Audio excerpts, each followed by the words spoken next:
খুব ভোরে ঘুম থেকে উঠে ঘুরতে যাওয়ার জন্য বেরিয়ে পড়লাম। যাব পদ্মার লাক্সারি রিসোর্টে।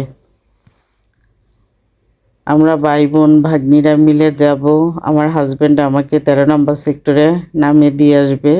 ওইখান থেকে আমরা সবাই একসাথে হয়ে তারপরে আমরা বেড়াতে যাওয়ার জন্য রওনা দেব।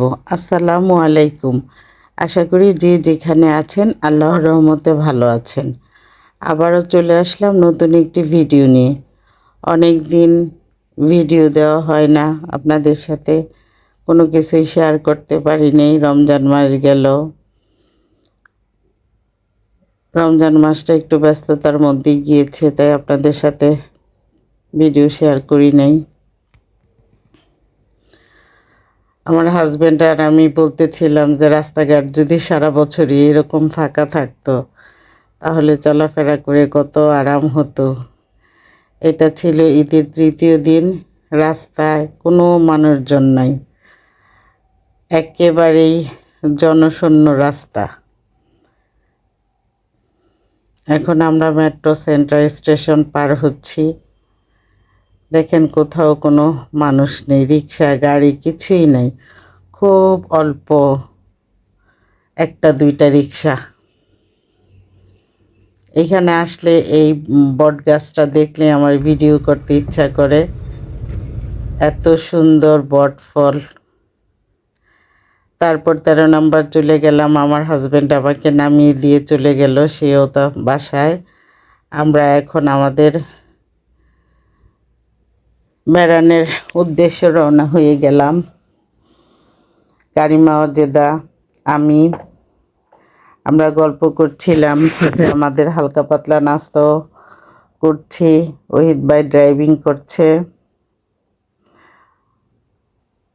লায়লা চুপচাপ আমাদের গল্প শুনতেছে।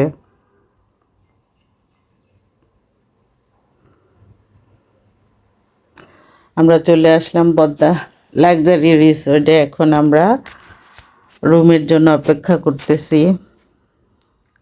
রিসেপশনে বসে আছি আমরা সবাই মিলে। এটা ছিল আমাদের ডে লং একটা প্যাকেজ।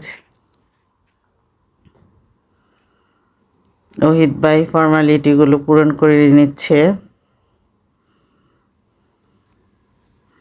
এখানে আমরা বসে বসে গল্প করছিলাম। ডে লং প্যাকেজে আমাদের সকালের নাস্তাও ছিল। অজেদা তো এসে সেই খুশি। সত্যি রিসোর্টটা অনেক সুন্দর ছিল,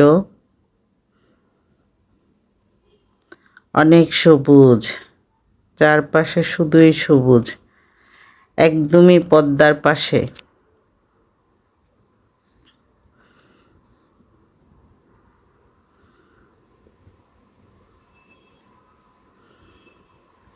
সবাই মিলে মাঝে মাঝে এরকম ঘুরতে গেলে খুব ভালো লাগে।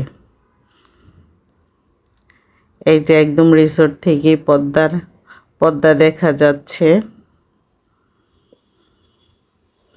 শান্ত শীতল পদ্মা। এখন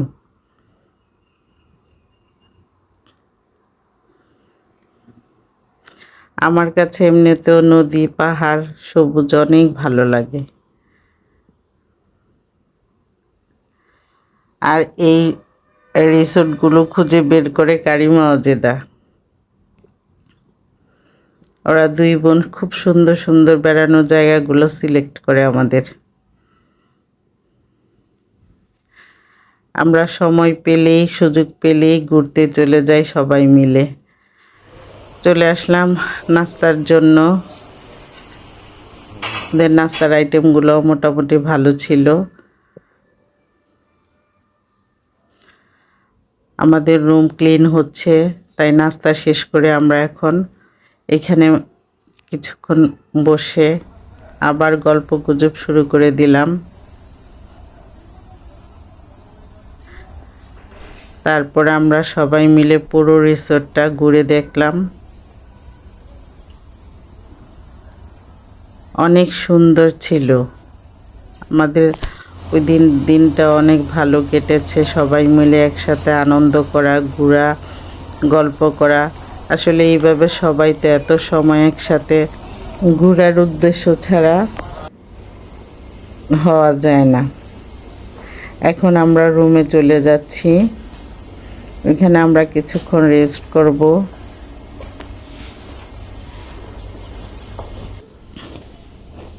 রুমগুলো ছিল আসলে ওই রকম না, কটেজের মতো।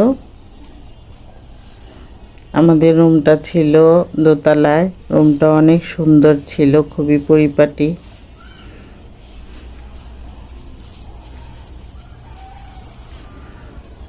তারপরে আমরা দুপুরে খাওয়ার জন্য ডাইনিংয়ে চলে গেলাম।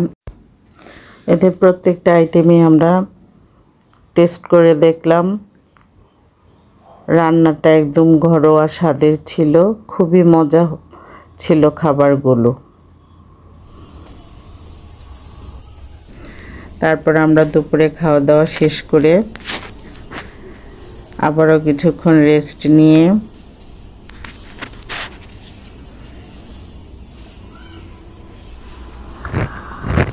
চলে যাব হচ্ছে পদ্মা নদীতে ঘোরার জন্য।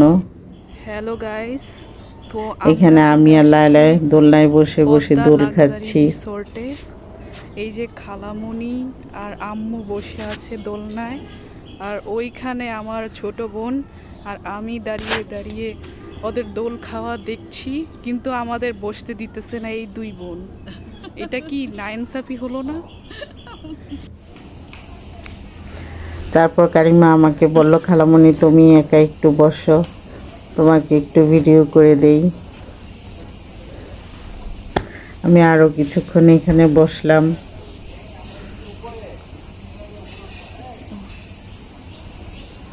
সত্যি আজকে সারাটা দিন আমার অনেক ভালো কেটেছে। অনেক দিন কোথাও যাওয়া হয় না। ওহিদ ভাই উপর থেকে আমাদেরকে ডাকছিল যে এখন আমরা ট্রলারে করে ঘুরতে যাব কি না সেটা জানার জন্য।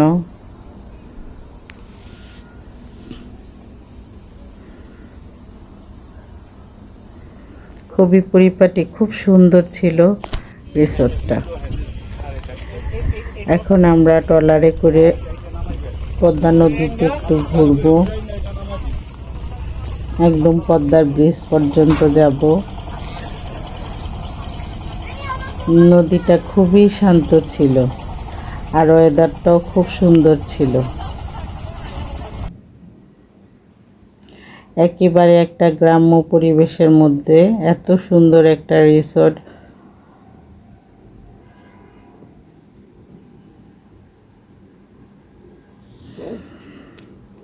আমরা 1 ঘন্টার মতো ঘুরলাম ট্রলারে করে।